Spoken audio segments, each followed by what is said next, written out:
Welcome back to my channel. నేను మీ ఆకాశవాణి. నా కొలీగ్స్తో కలిసి నేనైతే వరంగల్ ట్రిప్కి వెళ్ళాను కదా. సో నేను ఆల్రెడీ 2 వీడియోస్ పోస్ట్ చేశాను.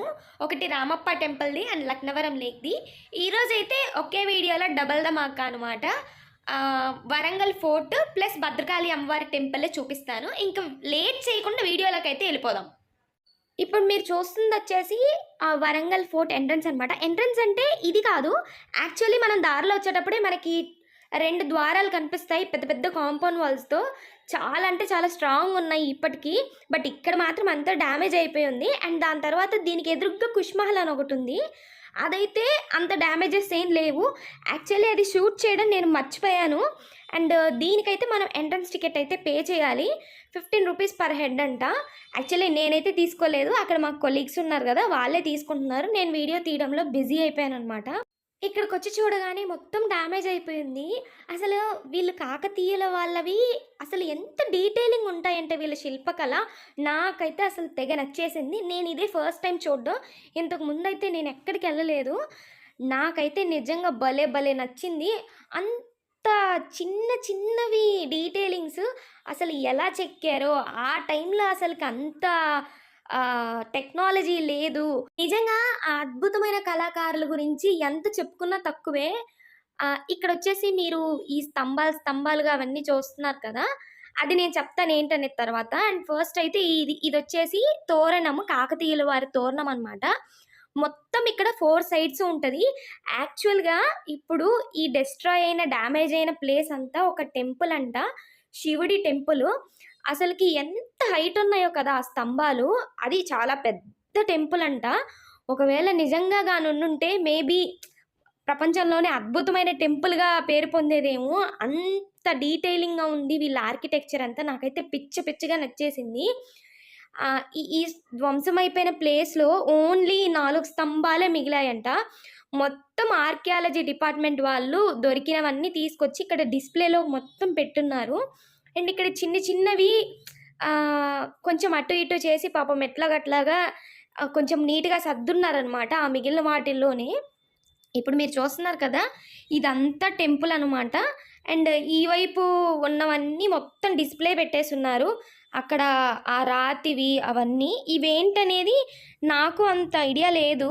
కానీ నాకు నిజంగా అయితే ఒకటి అనిపించింది. ఎప్పుడో 13వ శతాబ్దంలో అప్పుడు కళాకారులు నిర్మించిన ఈ అద్భుతాన్ని చూడటానికి మనకి స్కోప్ అయితే ఉన్నింది. బట్ మన ఫ్యూచర్ జనరేషన్స్కి కొన్ని ప్లేసెస్లో ఆ స్కోప్ కూడా ఉంటుందో లేదో నాకైతే తెలీదు. బట్ అంతవరకు లక్కీ అనిపించింది నాకైతే. ఇప్పుడైతే మనము ఆ టెంపుల్ ఉంటుంది కదా, ఆ టెంపుల్ వెనక అంటే మనం ఇందాక చూసింది వచ్చేసి అది ఎంట్రన్స్. ఇదంతా ఆ టెంపుల్లో కొన్ని ఉంటాయి కదా, అవన్నీ తీసి పెట్టారు.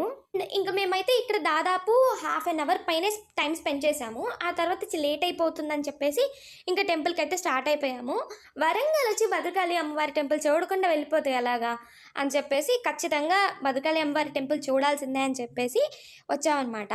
ఇదైతే ఎంట్రన్స్లోనే నాకైతే చాలా అంటే చాలా పాజిటివ్ వైబ్స్ వచ్చింది. మార్నింగ్ రామప్ప టెంపుల్లో ఎలాగో పాజిటివ్ వైబ్స్ వచ్చిందో, ఈవినింగ్ భద్రకాళి అమ్మవారి టెంపుల్లో కూడా చాలా పాజిటివ్ వైబ్స్ వచ్చింది. అండ్ కొండనే ఆనుకొని టెంపుల్. అండ్ ఈ టెంపుల్ కూడా చాలా విశాలంగా ఉందన్నమాట, చాలా పెద్ద టెంపుల్. అండ్ ఇది వచ్చేసి సెకండ్ ఎంట్రన్స్ లాగా అనుకోండి. ఫస్ట్ది రోడ్లోనే చూసాం కదా, ఇది సెకండ్ అనమాట, సెకండ్ గేట్. అండ్ లోపలికి వచ్చాక చాలా ప్లేస్ ఉంది. ఎంతమంది వచ్చినా కూడా పట్టేంత ప్లేస్ ఉంది. అండ్ వీళ్ళైతే పక్కనే కుర్చీలాగా ఇవన్నీ పెట్టారు మంచిగా కూర్చోడానికి. అదైతే నాకు భలే నచ్చింది. సరే అనుకుంటూ లోపలికి వస్తూ ఉన్నాను అనమాట. లోపలికి వచ్చేసి కాళ్ళు ఎక్కడ కడుక్కోవాలబ్బా అని చూస్తున్నాను. సరే అని చెప్పి లెఫ్ట్ సైడ్కి ఒక లుక్ ఇచ్చుకున్నాను. ఓకే, ఇక్కడ దొరికేసిందిలే అని చెప్పేసి వెళ్ళి అలా చూసానో లేదో మొత్తం ఒక పెద్ద చెరువు లెక్క ఉంది ఇది. అండ్ ఆ చెరువుకి మళ్ళీ మధ్యలో అయితే చిన్న కొండలాగా ఉంది, చిన్ని కొండ అనమాట. పోనీ అదంతా ఎండిపోయి ఉందన్నమాట. ఎందుకని ఎండిపోయిందో ఏంటో మరి. అంటే మరీ డ్రైగా అయితే లేదు, కొంచెం వెట్గా ఉంది. వాటర్ అయితే అస్సలు లేవన్నమాట. అది ఎందుకని ఉందో తెలీదు. అండ్ ఇక్కడైతే మనకి గోశాల లాగా చిన్నది అలా ఏర్పాటు చేశారు. చాలా టెంపుల్లోకి వెళ్తూ ఉంటే లెఫ్ట్ సైడ్లో అయితే చిన్ని పిల్లలు పెద్దవాళ్ళందరూ భరతనాట్యం చేయడానికి రెడీ అయ్యి ఉన్నారనమాట. నాకు భరతనాట్యం అంటే చాలా ఇష్టము. అందులో వాళ్ళింకా ఆ డ్రెసెస్‌లో చూసేసరికి చిన్న పిల్లలైతే ఎంత క్యూట్‌గున్నారో. కానీ నాకు నేర్చుకునే అంత అదృష్టం లేదని నేనెప్పుడు ఫీల్ అవుతా ఉంటాననమాట. సరే ఆ విషయం పక్కన పెట్టేస్తే అండ్ మనం అమ్మవారిని చూడటానికి కొంచెం దిగి చాలా అంటే చాలా లోపలికెళ్ళాలి. అంటే మరీ టూ మచ్ కాదులెండి. బాగా లోపలికెళ్ళాలి. అండ్ కొంచెం లోపలికెళ్ళి ఇలా తిరిగిన తర్వాత ఇక్కడ అందరూ అమ్మవారికి ఎదురుగ్గా ఈ దీపాలు అవన్నీ పెడుతూ ఉన్నారు. అంటే ఎవరైనా కోరిక కోరుకొని ఇట్లా దీపాలు పెడుతూ ఉంటారనమాట. సరే ఇంక మనమైతే లోపలికెళ్ళిపోయాము. దర్శనం కూడా చేసుకొనొచ్చేసాము. వచ్చాక వీళ్ళైతే ఇక్కడ భరతనాట్యం ఇంకా స్టార్ట్ చేయలేదు. ఫస్ట్ వచ్చేసి దేవుడి పాటలంతా పాడుతూ ఉన్నారనమాట. మనకైతే ఉండి చూడటానికి టైం లేదు. కానీ ఉండాలన్న కోరికైతే బాగున్నిందనమాట. సో, ఇంకేం చేస్తాంలేండి. సో, ఇదైతే టెంపుల్ మొత్తం వ్యూ నాకైతే నైట్ టైమ్ చాలా నచ్చింది. సో, అదనమాట ఇవాల్టి ముచ్చట. And next video next week release చేస్తాను. నాకు టైం ఉండట్లేదనమాట ఎడిట్ చేయడానికి. సో, అందుకనేసి next video next week release చేస్తాను. అందులో వచ్చేసి మేము 1000 స్తంభాల గుడి అండ్ మళ్ళీ బ్యాక్ వచ్చేటప్పుడు మాకు టైం ఉంటే స్వర్ణగిరి చూసామనమాట. స్వర్ణగిరి టెంపుల్‌లోకెళ్ళగానే వర్షం పడింది. So, stay tuned for my videos అండి. Please do like, share, subscribe.